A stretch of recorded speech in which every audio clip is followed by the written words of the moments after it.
Hey guys, I've had the Kindle for a couple of days now. It's a brilliant device. I've had a play with it and obviously set it all up with Amazon, got all the settings working. This is just a video to show you what I like about it, what's great about the device, and what you can actually do with it, which other devices like the iPad would not be able to do. So first of all, this is the e-ink screen. It's not actually turned on at the moment. You get a picture of different literature influences whenever you turn it on and off, and the e-ink obviously stays on the screen. So this is Virginia Woolf, and if you flick the switch on the bottom of the device here, a green light comes on, and then that indicates that it's turned on, and then the screen will refresh, and it will leave you back where you left off last. So I was in the Amazon store last. You can hear that beeping from the speakers. That's my 3G connection. On the device, it kicks in straight away, and I can now navigate through the store using the D-pad at the bottom here. One of the cool features I like is newspapers and magazines. Now, there's not a lot of newspapers that I would normally read. There's stuff like the Daily Mail, which I wouldn't touch with a barge pole. But the Independent's quite a good title as well.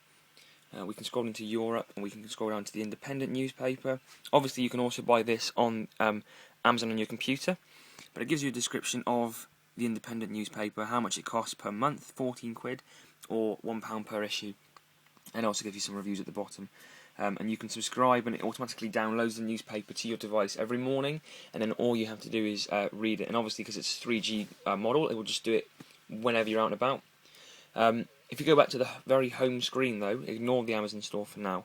These are the books I put on there so far. I thought it supported EPUB. I think I'm wrong, because I tried to put all my EPUB books on from my iTunes onto this, and it wouldn't recognise them. So I've had to use a piece of open source software called Calibre, I think it's called, and you can convert books there. So now these are all in Mobi format. If we have a look at Harry Potter, the screen is beautiful. It looks like a piece of paper, and you can turn it on its side, and it looks the text still is there. E-ink is revolutionary, I think, for ebooks, and the Kindle has done it really well. We can navigate pages by using these on the side, left and right keys, and you can also navigate chapters by using the D-pad.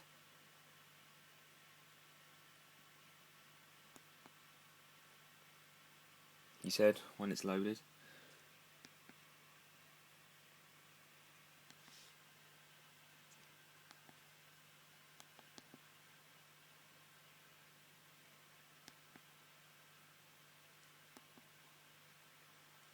Okay, we'll leave it for now, but you can. Another cool feature actually is if you're feeling a bit lazy, you can actually get the book to read to you. These are Breaking Dawn. So if we press Shift and symbol, it turns on text to speech. The line of black advanced on us through the icing mist stirred up by their feet. We are going to die, I thought in panic. I was desperate for the precious one I guarded, but even to think of that was a lapse in attention I could not afford. They ghosted closer, their dark robes billowing slightly with the movement. It's a really cool feature. If you're feeling lazy, you can just plug in some headphones on the bottom rather, and just listen to it read to you. It's a cool feature. You can press this button down here, the A buttons, and that allows you to change the font size, the rotation of the screen, the type of typeface you're using, and obviously text to speech as well. So you can do that. The WhisperNet, which is what Amazon call their 3G connection, is really handy to have. If you were going to go for a Kindle, I would definitely recommend paying the extra 50 quid to get the 3G model, because it's basically a fully fledged tablet device. There's a web browser on here. Looking at the web in e-ink is weird. The same websites you see on a computer, you can see in black and white, and they refresh and stuff like that. And we can just scroll up to the top here. If we just type in something like Google and hit enter, you get the Google website, but it's all in e-ink, and you kind of want to touch it and pinch to zoom, but you can't. You have to navigate like on an old style mobile phone, navigate up and down and left and right like that. But it works just fine.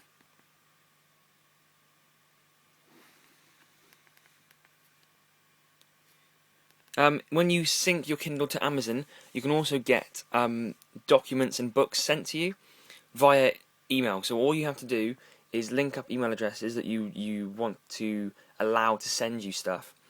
In my case, I've just added my home email at the moment, and you can send PDF documents and any type of document that's supported, and also ebooks that are supported via email to this email address, and then the Kindle will pick it up and automatically start downloading it in the background for you, and then it will appear on this screen when it's all done. If you're using the 3G connection, I think it's 10p per megabyte, so if you were going to send a lot of documents, get on the Wi-Fi, because Wi-Fi is actually free if you download it over the Wi-Fi. But still, 10p per megabyte is not bad, and it gets charged out of your Amazon account. The one thing I'm a bit peeved about is the fact that the newspapers cost so much money. Whereas on an iPad, for example, you can download the application for a newspaper, and it costs significantly less, but it's much better, it's much more immersive, and you can obviously touch stuff and play videos. All you're getting on this is basically the paper version, but it costs still £1 an issue. But overall, it's a brilliant device. If you're into reading, I'd definitely recommend one. I needed some sort of case for mine, but the Amazon official case is £50-something. The screen's pretty resilient. It's very nice on the eyes. But I don't know what else to say. It's a really good device. I'm really glad I got it. But if you wanted something a bit more immersive and can do more things, then a tablet computer is the way forward. But you have to bear in mind, this is £150 and an iPad is £430, so you get what you pay for, basically. Thanks for watching. I'm going to do a video on Apple TV and iPod Touch 4th generation soon, and this month is iPad 2 launch, so I'll be doing a lot of videos for iPad 2. I'll see you around. Bye bye.